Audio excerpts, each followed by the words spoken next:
ঘরে মাঠে পাকিস্তানকে সিরিজ হারানোর পর আরো এক সুখবর পাচ্ছে বাংলাদেশ। মিরপুরের মাটিতে জিততে চলেছে আরো এক ওয়ানডে সিরিজ। ইতিমধ্যেই পাকিস্তানকে হারিয়ে র্যাঙ্কিং এ উন্নতি করা টাইগাররা এবার পাচ্ছে আরো বড় সুযোগ।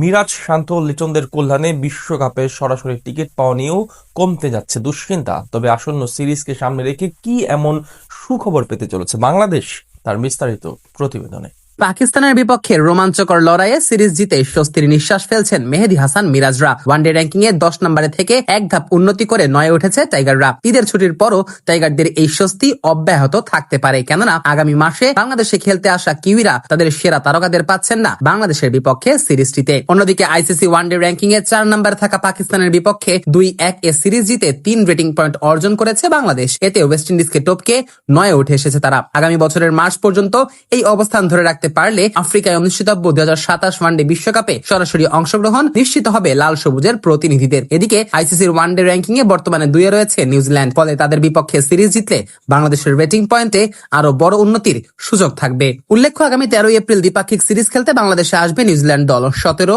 20 ও 23 এপ্রিল মিরপুরে ও চট্টগ্রামে অনুষ্ঠিত হবে 3 ম্যাচের ওয়ানডে সিরিজ। এরপর 27, 29 এপ্রিল ও 2রা মে হবে 3 ম্যাচের টি20 সিরিজ, যা অনুষ্ঠিত হবে সাগরিকার পার ও ঢাকাতেই। তবে র্যাঙ্কিং এর হিসাব মাথায় থাকায় বাংলাদেশের জন্য ওয়ানডে সিরিজটি বেশ গুরুত্বপূর্ণ। পাকিস্তানকে হারিয়ে ফুরফুরে মেজাজে থাকা বাংলাদেশ ঘরের মাঠে কিউইদের বিপক্ষে ফেভারিট হিসেবেই মাঠ নামবে, কারণ আইপিএল ও পিএসএল চলাকালীন সময়ে অনুষ্ঠিত হতে যাচ্ছে দ্বিপাক্ষিক এই সিরিজটি। আর এই দুই ফ্র্যাঞ্চাইজি লিগের কারণে নিউজিল্যান্ড তাদের প্রথম সারির 10 ক্রিকেটারকে পাচ্ছেন না আসন্ন এই সিরিজটিতে। র্যাঙ্কিং এর উপরের দিকে থাকায় এই সিরিজ হারলেও নিউজিল্যান্ডের বড় কোনো ঝুঁকি নেই। তাই ব্ল্যাক ক্যাপসরা সাধারণত ক্রিকেটারদের এসব দ্বিপাক্ষিক সিরিজ খেলতে বাধ্য করেন না, বরং ফ্র্যাঞ্চাইজি লিগে চুক্তিবদ্ধ খেলোয়াড়দের অনাপত্তিপত্র দিয়ে নিজেদের যোগ্যতা প্রমাণের সুযোগ দেয় তাসমান পারের এই ক্রিকেটীয় পরাশক্তিটি। বাংলাদেশের বিপক্ষে সিরিজে তাই দেখা যাবে না আইপিএল এ থাকা অধিনায়ক Mitchell Santner, Rachin Ravindra, Glenn Phillips, Tim Seifert, Finn Allen, Kyle Jamieson, Jacob Duffy ও লকি ফার্গুসনকে। এছাড়া পিএসএল এ ব্যস্ত থাকায় দলে থাকছেন না মার্ক চ্যাপম্যান ও ড্যারেল মিচেলও।